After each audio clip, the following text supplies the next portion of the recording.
അവിടെ നമ്മൾ വന്ന് ശരിക്കും ഒരു തിരി കത്തിച്ചിട്ട് വന്ന ഏത് ആന വന്നാലും നിങ്ങളെ മുമ്പിൽ നിന്നാലും നിങ്ങളൊന്നും ചെയ്യത്തില്ല. അത്രയും. കാരണം ഇവിടെ ഒരു കിണറുണ്ട്, ഭയങ്കര ഐതിഹ്യമാണ് ഈ സാത്താന്നട. ഈ ശബരിമല സീസൺ ആകുമ്പോൾ 1 ദിവസം ഇവിടെ ചെറുപ്പുണ്ട്. 5 മണിയാകുമ്പോൾ പൂജാരി വരും. ഇവിടെ പൂജയുള്ള സ്ഥലമാണ്. അപ്പൊ ഇവിടെ ഒരു കിണറുണ്ട്, ഒരിക്കലും പറ്റാത്തൊരു കിണറാ. ഇവിടെ തോട്ടിലെ വെള്ളമൊക്കെ വറ്റിയാലും ഈ കിണറിന്റെ പ്രത്യേകത എന്ന് പറഞ്ഞാൽ സ്ത്രീകളാരും ഇതിന് വെള്ളം കോരും. ഈ സ്ത്രീകൾ പാടില്ല.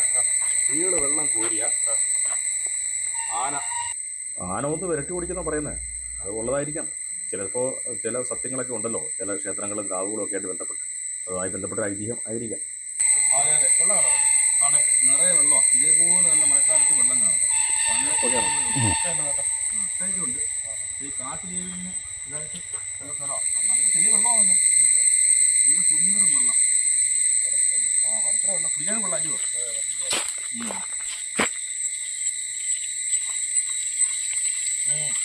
വേറൊന്നുമില്ല, നല്ല ടേസ്റ്റ്. കുടിച്ചു നോക്കും. അയ്യപ്പന് നേരിക്കുന്ന വെള്ളമാണ്. അയ്യപ്പൻ ഇത് വെച്ചാണ് ഇവിടുത്തെ പായസം വെപ്പ്, ഇവിടുത്തെ പൊങ്കാലകളിൽ, ഇവിടുത്തെ എല്ലാ ദിവസത്തെയും പൂജകൾ, പിന്നെ ഇത് കൊടുക്കുന്നതും എല്ലാം ഇത് വെച്ചാണ്. അപ്പോൾ അത്രയും ശുദ്ധമായ വെള്ളമാണ്. അപ്പോൾ സ്ത്രീകൾ മാത്രമേ ഇവിടെ വന്ന് വരാൻ പാടില്ല. അപ്പോൾ നമുക്ക് ഈ വനത്തിൽ വരുമ്പോൾ വനത്തിൻ്റെ കുറേ പ്രത്യേകതകളും വനത്തിൻ്റെ കുറേ ചിട്ടകളും കുറേ നിഷ്ഠകളും ഒക്കെ ഉണ്ട്.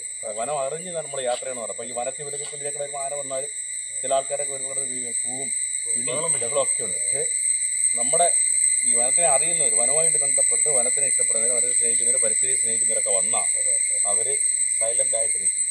മൃഗങ്ങളൊക്കെ അങ്ങനെ ആക്രമിക്കത്തുമില്ല. ചെന്ന് പെടുമ്പോഴാണ് അവർ അറ്റാക്ക് ചെയ്യുന്നത്. അപ്പം അങ്ങനെയുള്ള ആ ഒരു ഇതാണ്. അപ്പോൾ നമുക്കിവിടെ വനങ്ങളെ പറ്റിയൊക്കെ ഒരുപാട് കാര്യങ്ങൾ പറയാനുണ്ട്. വനത്തെ പറ്റി നമ്മൾ പഠിക്കേണ്ടത് ആവശ്യം. നമ്മളിങ്ങനെ വർഷങ്ങളായിട്ട് ഇതുമായിട്ട് ബന്ധപ്പെട്ടിരിക്കുന്നത് നമുക്കറിയാം. ഇതൊക്കെയാണ് വിശേഷങ്ങൾ.